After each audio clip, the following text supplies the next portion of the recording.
mais do que tudo, a paz de Cristo é especial.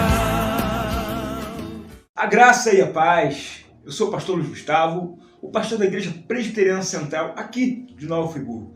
Que Deus abençoe a sua vida, abençoe muito a sua família. E eu quero compartilhar com vocês hoje, na continuação da série As Belezas Ocultas do Salmo, ou a Beleza Oculta do Salmo, o Salmo 23, um dos salmos mais conhecidos da Bíblia. E eu quero ler o salmo para você e logo em seguida tecer alguns comentários, e espero que sejam comentários bons para você, que sejam devocionais para você, que sejam abençoadores para a tua vida. Porque é o propósito desse programa sempre levar uma palavra de bênção, de edificação para a sua vida. Estamos juntos aqui? Então vamos ouvir o Salmo 23. O Senhor é o meu pastor, nada me faltará. Ele me faz repousar em pastos verdejantes. Leva-me para junto das águas de descanso. Refrigera minha alma. Guia-me pelas veredas da justiça, por amor do seu nome. Ainda que eu ande pelo vale da sombra da morte, não temerei mal algum, porque tu estás comigo. O teu bordão e o teu cajado me consolam. Prepara-nos uma mesa na presença dos meus adversários. Unge-lhes a cabeça com óleo. O meu cálice transborda. Bondade e misericórdia certamente me seguirão todos os dias da minha vida, e habitarei na casa do Senhor para todo sempre. Amém. Que Deus abençoe essa palavra e nos traga coisas boas ao coração.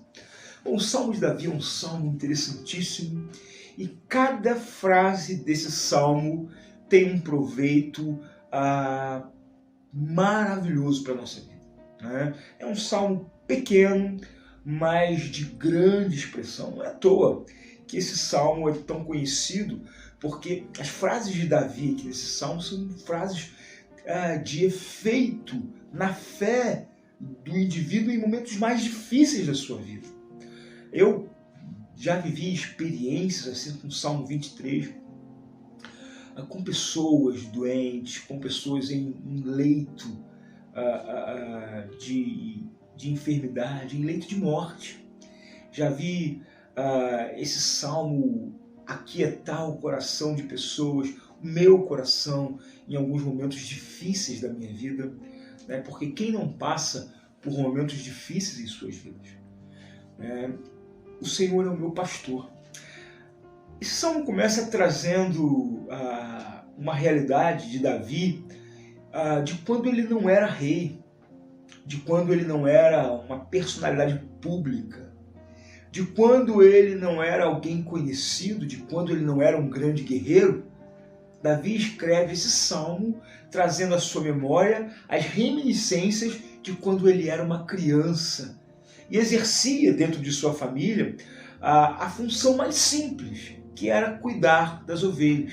Para isso ele precisava ficar longe da família, não almoçava com a família, às vezes passava a noite em busca de pastos, de águas, de lugares para as ovelhas ficarem em segurança. E é a primeira referência que nós temos na Bíblia, né, da figura de Deus como o nosso pastor. Daqui surge essa ideia dessa figura pastoral, né? E é a primeira vez em que a figura de uma ovelha, ela simboliza o que nós somos, ovelhas do rebanho do Senhor, né? Então é o primeiro link, e Jesus vai se apropriar desse salmo, vai dizer: eu sou o bom pastor e as ovelhas conhecem a minha voz. A ideia do bom pastor, aplicada por Jesus no Evangelho de João, ela não sai de outro lugar senão do Salmo 23. Então é um salmo de grande importância, de grande contribuição, né? Uma coisa muito interessante nesse salmo é que quando diz nada me faltará, quando nós vamos lá no hebraico, no original, nós vamos ver que esse verbo que apresenta-se aqui no futuro, ou seja, faltará, na verdade ele é descrito no presente. O Senhor é meu pastor e nada me falta. Isso muda. Muda por quê? Porque você pode achar que as bênçãos do Senhor vão vir lá na frente. Isso te impede de entender que já existem bênçãos copiosas do Senhor sobre a tua vida hoje. Ainda que você esteja passando por dificuldades hoje, ainda que você esteja passando por limitações de qualquer natureza hoje, ainda que você viva a maior crise da sua vida hoje, o pastoreio do Senhor está sobre a tua vida. Os cuidados do Senhor estão sobre a sua vida hoje. E talvez você nem consiga perceber. O Senhor é meu pastor, nada me falta aqui. É interessante a ideia dessa ausência, né, e dessa provisão que o pastor nos dá, é pensar que o pastor não dá para a ovelha aquilo que ela quer. Não é a função do pastor dar para a ovelha o que a ovelha quer. Mas, infelizmente, dentro do nosso contexto cristão, não apenas desse presente tempo, mas de muito tempo, há uma relação estabelecida com Deus quase que comercial. Muitas pessoas se aproximam do Evangelho, muitas pessoas se aproximam de Cristo interessadas em receber bens, posições, encontrar relacionamentos. E muitas vezes, quando essas coisas que tanto se buscam na igreja não são encontradas, não são acrescentadas na nossa vida, as pessoas saem tristes, decepcionadas, criticando a igreja, criticando a hipocrisia da igreja. Me fala uma coisa nesse mundo que não está afetada pela hipocrisia, uma coisa. Me fale uma pessoa nesse mundo que não está afetada pela hipocrisia, uma. E aí a gente se frustra porque o pastor não deu o que eu queria. Mas não é função do pastor, não é propósito do pastor, não é papel do pastor dar o que a sua ovelha quer, mas sim dar o que a sua ovelha precisa.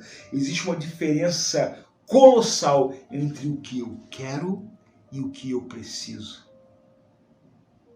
Nem tudo que eu quero vai me fazer bem. Nem tudo que eu quero vai abençoar a minha vida.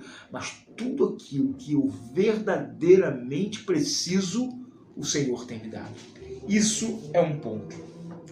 E o salmista aqui, ele fala das águas de descanso, dos pastos verdejantes, né? Alguém que é guiado, alguém que é conduzido, alguém que é levado pelas veredas da justiça. O nome Veredas da Justiça me parece soar tão bem e até poético, né? Uma palavra bem aplicada para um salmo que é, na verdade, uma poesia, uma expressão poética da revelação de Deus. Mas se você parar para pensar, a vereda da justiça de Deus, ela não é tão poética assim. Ela não é tão confortável assim. Jesus compara essa vereda a uma porta estreita, a um caminho estreito. As portas confortáveis desse mundo não são as veredas da justiça. Os caminhos confortáveis e prazerosos desse mundo não são as veredas de justiça, mas sim os caminhos largos, os caminhos onde o mundo adorna e direciona e enfeita para você andar, mas são caminhos de morte, caminhos de perdição. Difícil entender isso na nossa cabeça, né?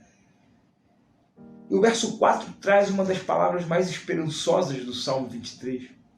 Ainda que eu ande pelo vale da sombra da morte, não temerei mal algum, pois tu estás comigo.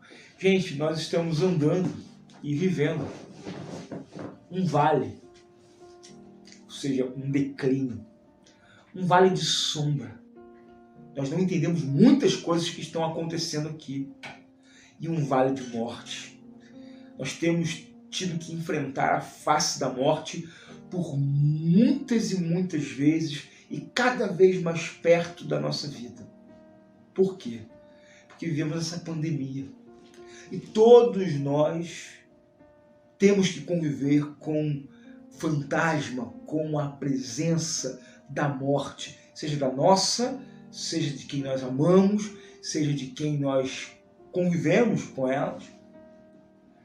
Mas a confiança que o salmista tem em Deus, ela nos tira de um estado, não de um lugar, mas ela nos tira de um estado de medo, ela nos tira de um estado de pânico, ela nos tira de um estado de incerteza e nos leva para um lugar de confiança. Ainda que eu continue no lugar da morte, ainda que eu ande pelo vale da sombra da morte, eu não temerei. Eu continuo no mesmo lugar de perigo, mas o estado da minha alma, o estado da minha mente, o estado do meu coração, ele muda por um único detalhe, pela certeza de que o Senhor está comigo, pela certeza de que o Senhor anda comigo por esse vale. Isso muda tudo. A percepção de quem está com você, a percepção de quem anda com você, ela muda completamente. Sabe, quando eu era criança, eu tinha medo de andar por alguns lugares. Eu tinha medo de ir em alguns lugares. Eu tinha medo de passar por alguns caminhos. Mas quando o meu pai estava comigo e segurava com suas grandes mãos a minha mãozinha, que ainda era tão pequena, eu passava por qualquer lugar, porque eu sabia que quem estava comigo ia me proteger. É essa confiança que nós somos chamados a desenvolver. É essa confiança que nós somos chamados a viver, de andar de mãos dadas com o Senhor, seja nos pastos verdejantes, nas águas de descanso, mas também, confiantemente, no vale da sombra da morte. Bom, eu estou passando por esse salmo, mas eu chego aqui no verso 5, e eu vejo a grande beleza oculta desse salmo. Uma beleza que às vezes passa de largo, porque olha, andar em águas de descanso, pastos verdejantes, é um desejo de todos nós. O temor de passar pelo vale da sombra da morte, ele bate a porta de qualquer um a cada dia, né? O verso 6 termina dizendo que bondade e misericórdia me seguirão todos os dias da minha vida e eu habitarei na casa do Senhor para todo sempre. Essa é, de fato, uma expectativa, um desejo que todos nós temos. Mas no meio de todas essas promessas nós temos o verso 5, que diz assim: prepara-me uma mesa na presença dos meus adversários. Unge-me a cabeça com óleo e o meu cálice transborda. Para mim, a beleza oculta do Salmo 23 é a mesa. A mesa que o Senhor prepara na presença dos nossos adversários. Queridos, será que você consegue imaginar uma guerra? Será que você consegue imaginar um cenário absolutamente distópico ou um cenário caótico como nós vivemos? E por dentro da minha vida, por dentro da sua vida, existe um cenário caótico, existem medos, existem traumas, existem complexos, existem lutas das mais diversas naturezas. E nós temos que viver com isso e conviver com isso. E de repente, no meio dessa luta, de repente, no meio dessa tristeza, eis que surge o Senhor e prepara uma mesa. Ele não te tira do campo de batalha, ele não te tira da presença dos adversários, mas ele de repente para tudo ao teu redor e prepara uma mesa. E a mesa é esse símbolo tão importante de família, de intimidade. Já parou para pensar na mesa da sua vida? Quem se assenta com você à mesa? A mesa muitas vezes é o lugar onde a tua família se senta para comer, senta para tomar um café. É onde você compartilha as grandes alegrias da vida, mas também é onde você enfrenta os maiores dilemas, os maiores desafios. É onde famílias se reúnem para celebrar, mas também muitas vezes lugares onde as famílias se unem para chorar. É onde você recebe boas notícias. É onde você talvez receba as piores notícias da sua vida. A mesa é o lugar onde Jesus chamou seus discípulos para estarem com Ele e dar as últimas instruções antes de sua partida. A mesa é o lugar que Jesus prometeu se assentar com as pessoas que abrissem a porta quando Ele estiver à porta. Ele diz isso em Apocalipse capítulo 3, eis que estou à porta e bato. Aquele que abrir, eu entrarei, sentarei com ele e cearei com ele. Entende-se? A mesa. A intimidade com Cristo na mesa é aquilo que nos garante a intimidade com Cristo no trono. Só vai se assentar no trono de Cristo, no céu, quem se assentar com Ele na mesa aqui nessa terra. E Ele prepara uma mesa. No meio da tua luta, no meio do teu caos, no meio do teu sofrimento, Ele prepara uma mesa e te chama para sentar com Ele. Talvez você esteja aí hoje vivendo um grande dilema, um luto.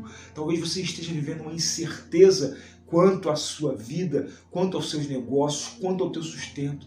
Talvez você esteja vivendo aí uma incerteza quanto à tua própria existência enquanto indivíduo, enquanto família, enquanto qualquer coisa. Mas o caos não pode te parar, não pode te dominar e de repente o Senhor te chama para um lugar de intimidade. Prepara a mesa e senta contigo.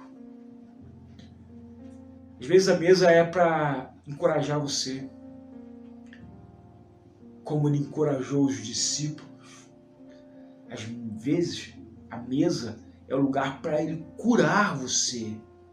Quando Pedro voltou daquela pescaria, depois de Cristo ressurreto, registrado lá no Evangelho de João, Jesus preparou um lugar, uma mesa improvisada. Preparou ali um peixe, preparou ali um alimento, sentou com ele e fez Pedro confessar 3 vezes o seu amor por Cristo, curando daquelas 3 vezes que ele havia negado o Senhor. A mesa é um lugar de intimidade com o Senhor. Não é você que prepara a mesa, é Ele quem prepara. Não é Davi que preparou a mesa, não é Davi que quis sentar. O Evangelho nos conta a história de uma mulher que entra dentro da casa de Simão, o fariseu, e ela estava ali e Jesus estava à mesa. Ela nem se assenta à mesa, ela não foi convidada para se assentar à mesa, mas Jesus havia preparado uma mesa para ela. E uma mulher que era publicamente conhecida como uma pecadora, encontrou a remissão dos seus pecados e acolhimento nos braços eternos de Cristo. E ali naquela mesa ela chorou aos pés de Cristo e foi restaurada e declarou o seu amor. E Jesus disse: aquele que muito ama, muito é perdoado. Aquele que demonstra um grande amor é porque entendeu o quanto foi perdoado, o quanto foi amado. Foi naquela mesa. E tantas outras mesas que nós poderíamos recorrer na história da Bíblia. E quantas mesas Cristo já não preparou na sua vida e trouxe você para uma conversa, para um tratamento. Então, querido, que você possa olhar ao redor dos seus campos de batalha, no meio dos seus adversários. Saiba, Deus há de preparar uma mesa para você ali. E que você seja muito feliz e abençoado na presença do bom pastor. Que Deus te abençoe. Espero que tenha sido uma palavra abençoadora para você. E eu espero que você tenha uma boa semana na presença do nosso Senhor, o bom pastor, o pastor do Salmo 23 de Davi. Que Deus te abençoe. Até a próxima. Graça e paz. De coração, irmão, quero te declarar a paz que vem de Jesus e vale muito, muito mais do que ouro ou outro metal, mais do que tudo mas de Cristo é especial.